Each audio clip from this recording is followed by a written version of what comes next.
Today I will try to make a bock, a Weizenbock, and I will try to get around the biggest drawback of the Braumeister, that is the maximum amount of malt that you can fit into the brewing device itself by doing a mash in 2 steps. So all in all I will put in 6 kilo malt in a 10 liters Braumeister, which means that 2 rounds of malts, and to be honest I expect this to be super messy, maybe even a failure in the technical side at least.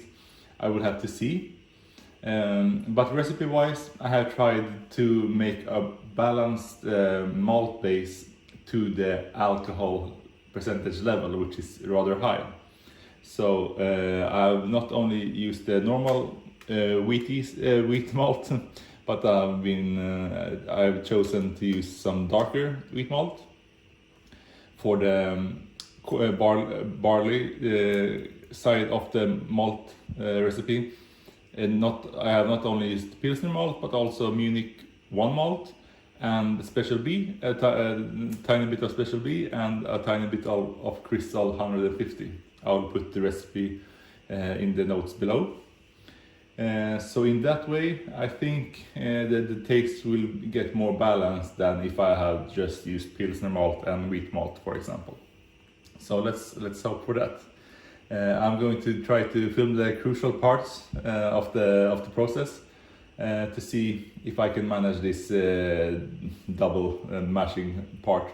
I've never done it on the Braumeister, and I don't think it's intended actually. It's you're not supposed to lift in the malt pipe once you've taken it out, because it's just warm, it's sticky from the wort and so forth. Okay, so let's see now what color we get. Hopefully it's a bit on the darker side. I mean, not dark as in dark, but maybe amber. Yeah, something like that. Nice. I look very much forward to seeing the end result beer of this one. I really do like the naturalness of the lightly roasted malts in comparison to if you would just have 2% Carafa 2 or something like that. I've been sparging for 65 degrees centigrade for about 80 minutes, and now the time has come to try to abort the first mash in this cycle. I've never done this before, so I'm quite nervous about what's going to happen, but let me just try to press abort. Automatic stop, continue, and abort. Oh, shit.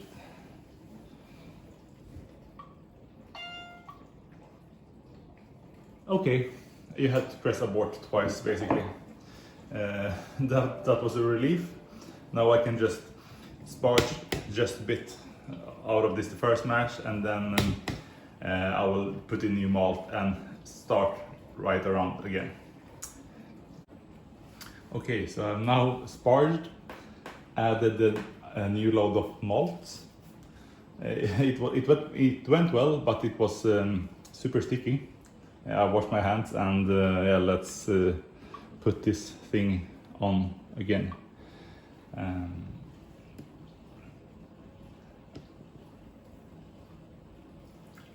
Yeah, dark from the start.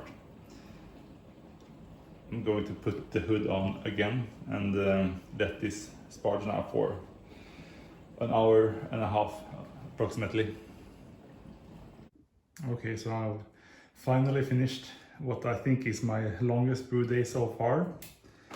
The beer ended up like this. It's now fully boiled and cooled. Nothing special going on in the boil, just adding a bit of Magnum to reach, I think, around 22 IBUs. I've bottled the previous batch, which was the Dunkelweiß beer, so I would get the proper amount of yeast needed for this one, as we're talking about a higher OG.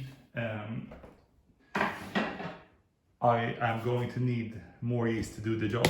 Now you can see it, but there down there it's yeast, and with a like super thin layer of the Dunkel one, but the recipe is pretty, it has many similarities, so that is not going to bother the taste of the final beer. First off, I'm just going to take an OG sample. I'm very excited now to see what I ended up with.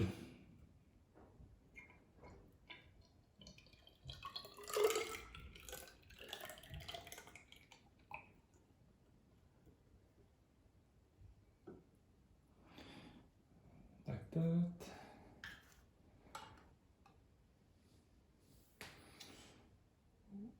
Yeah, that looks good. It seems to be at around 180. Let's see if I can zoom in there. You can see there, it's 180. That's very nice. That's very nice. I think, yeah, that is a good amount for the recipe. So all that's left now is then to put the rest of the wort in the bucket. Hopefully I will get the foam cap. I like to see that.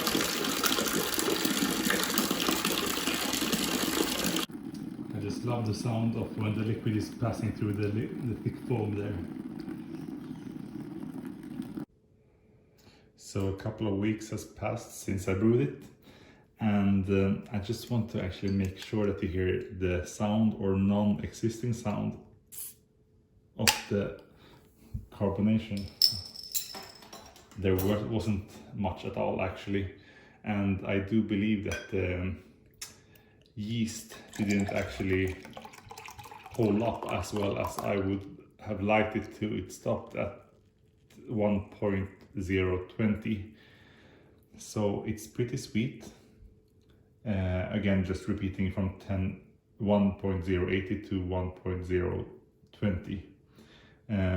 The alcohol level should be about 8% by volume then, I would guess.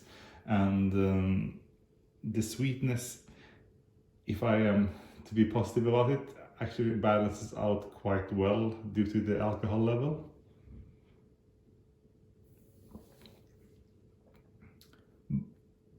And it tastes almost like the Dunkel that I brewed earlier, and no wonder to that, as the recipe was basically the exact same, just double it, the amount of malt. The yeast itself, by the specs from Wyeast, it should have been able to ferment further. I guess since it was the third repitch, I should have added more or some yeast nutrients, which I didn't do. And the fermentation should have really gone well. I mean, it was room temperature all along, so I just wondered how it couldn't have fermented some few more points. That's up for investigation. But all in all, I'm really happy with it. It just lacks a bit of carbonation for my taste, for it to be the perfect type. The sweetness I don't mind, but just that I bottle conditioned the beers, and the yeast didn't put up with the last couple of percentage points of alcohol, so that was a shame.